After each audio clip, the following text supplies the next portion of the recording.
In this tutorial, we will be discussing about practicing tiny figures by drawing some initial lines to represent the pose.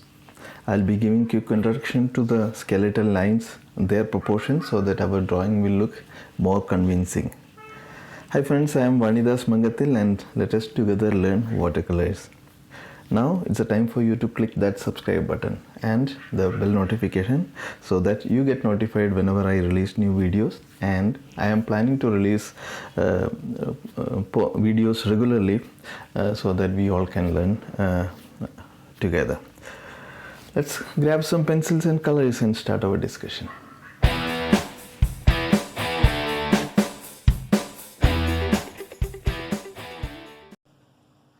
Okay, let us start with a very simple drawing of a human in skeletal form to help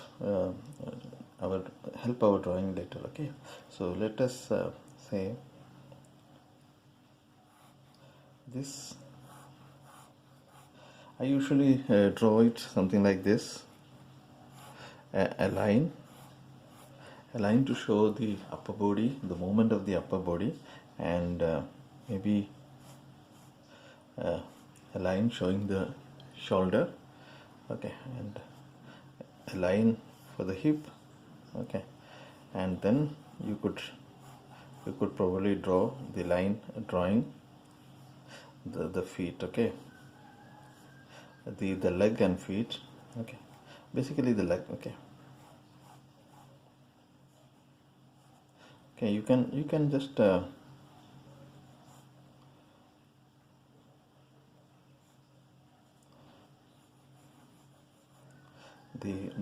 the head, okay, and maybe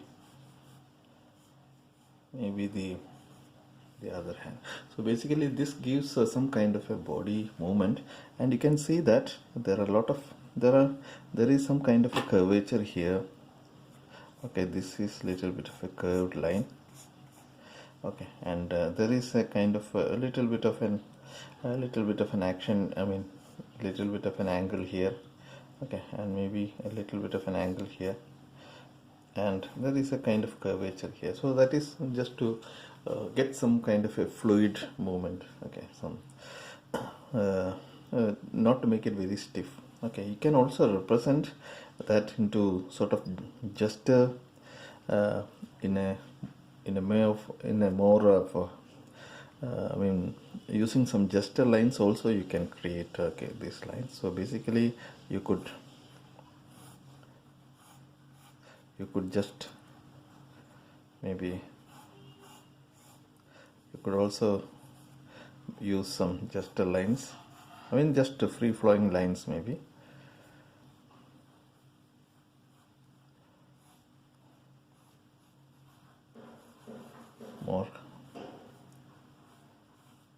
more sort of a gesture kind of a line, okay, very more fluid lines you can use, okay, or you can use simple lines,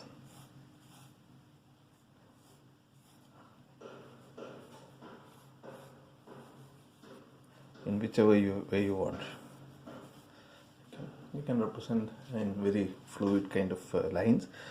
See, these are some simple way of capturing the idea, okay, simple way of starting with the idea, and you try to practice these kind of things, okay. So once you have this idea, what we could do is we could have some little bit of fair understanding of the proportions, how much, what is the proportional length for this upper body, and maybe the length of the leg, and all those steps. So I will give very quick, I mean, introduction to that, okay. So let us take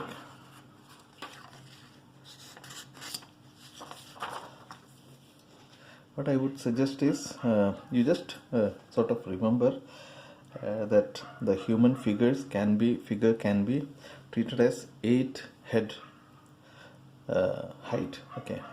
8 head means if you take the height of the if you take the height of the head, if you take, sorry for the very bad drawing, if you take the height of the head as 1 h, then the overall body is 8h. Okay, 8 heads. Okay, that is just for a fair idea. So let us start with a head.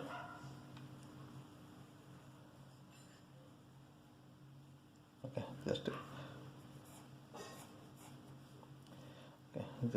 let us make a head. Then you have 2 heads somewhere here, you have 3 heads somewhere here, you have 4 heads somewhere here, you have 5 heads somewhere here, you have 6 heads somewhere here, 7 head, and maybe 8 heads. Hope you can see. Okay, so the approximate thing is, the shoulder will come somewhere, because somewhere between 1 head and this is maybe 0. This is 1 head, this is 2 head, like that. This is 8 head. Okay.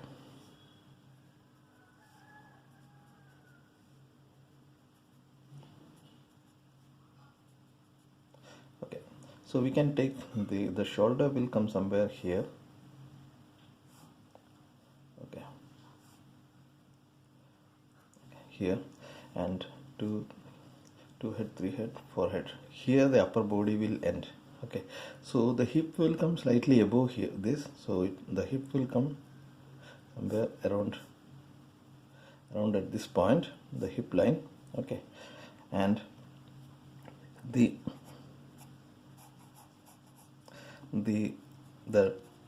upper leg will come around this point, that means 2 head length, and the lower leg with the feet will come somewhere here. Okay, so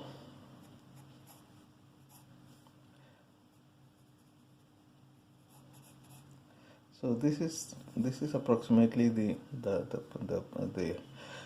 this is how the proportion will look like, and maybe around the upper length will be around at this level, so we can treat it as like this, around the maybe navel level, and the lower arm, if it is extended, probably it will come to the mid of the thigh. Okay,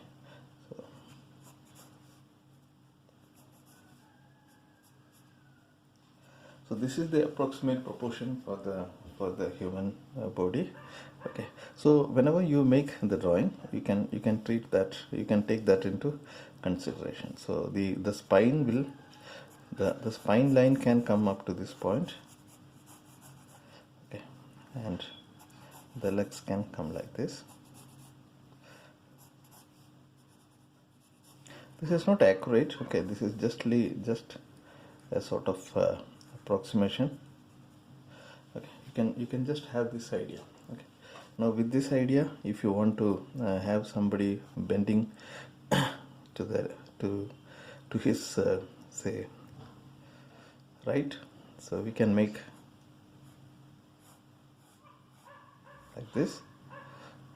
Okay, and the shoulder may be tilted up since he is bending this, and the shoulder and the hip usually go, they go in opposite direction.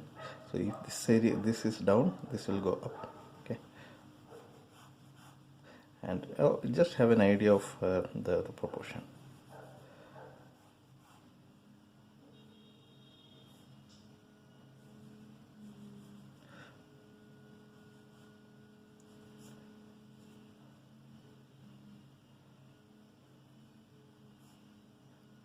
I don't know what he is doing. Okay, now we will go with an example. Let us now apply whatever we have discussed into an example.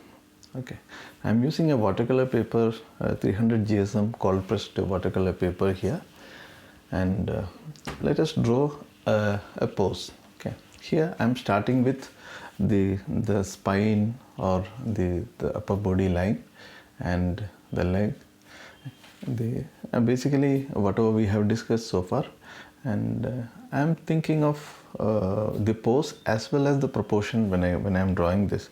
So it's a good idea that we think about the pose as well as the proportion and while making this drawing. So we have to remember that whenever the body part moves, there the angle in which we see the body part changes, and because of the foreshortening and other perspective consideration, the length of various body part will change depending upon the angle the body parts are in.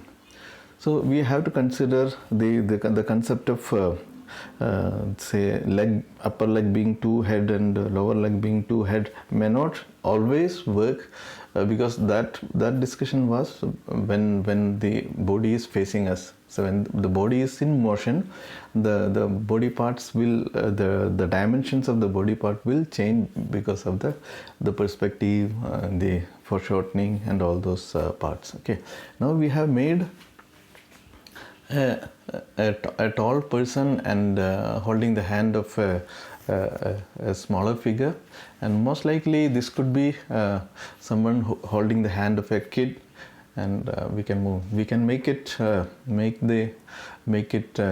male or female. It doesn't really matter much. Okay, so we'll discuss more about the considerations we have to make when you are making male figure and female figure. There are some kind of shape considerations we have to make. Maybe that's a discussion for a future video, right? So here I'm using a color. This color is sort of orange red color. We can see the actual color doesn't really matter too much, because we are focusing on the movement and the shape and the overall believability. That means creating the movement in a convincing way. That is what we are worrying about, and we are trying to develop our idea, we are trying to develop our imagination. So the actual color that you use is really not that important. You can the way I do it is, the upper body I usually use for the shirt or the upper body I use lighter colors, and for the pants or the jeans or whatever, the lower body I use darker colors. Here I have used some dark purple and red mixed together for the lower body part.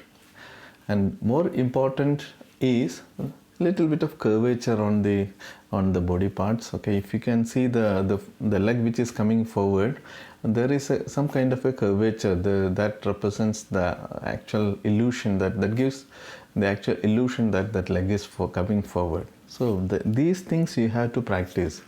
So what I would suggest is, you look at some photographs or some movie scenes or whatever source of reference you have, you take it and try to understand how the body parts change their dimensions and their appearance when the body parts move in relation to one another. Okay, so try to capture those things. That will make your figure more believable. So the sense of the skeletal lines and the proportion that we have discussed at the beginning, that will help you to give the starting, but to refine it and make it more convincing way, you have to get the proportions and the foreshortening or whatever.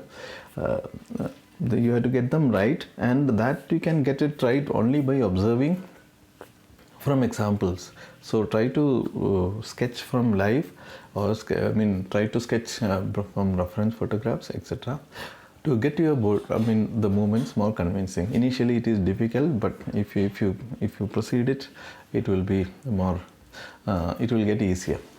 So here for the kid I have slightly changed the color schemes. I used a slightly darker color for the shirt and maybe a lighter color for the pants, but that is your choice. I used a little bit of cerulean blue and a touch of purple for the upper body, and for the lower body I used little bit of a purple, red and orange kind of mix.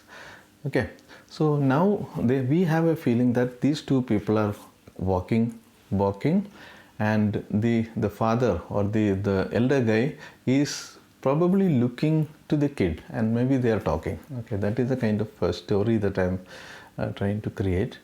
And the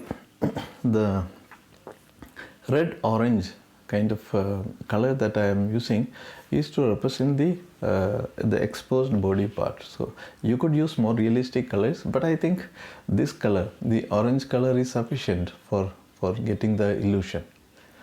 Okay, if you're finding this video informative and if you're finding there is something to learn from this video, please do subscribe and press the bell notification. And if you have any questions or suggestions, please do let me know. Write them into the comment box. I will try to respond as meticulously as possible. Okay, so now, yeah, exposed body parts are done in orange. Okay, so you can, if you have if you can make more closer skin tones, and if you want to use different colors, you can use that. So here it is just a way of practicing it. This is not very refined one, but it gives reasonable amount of believability.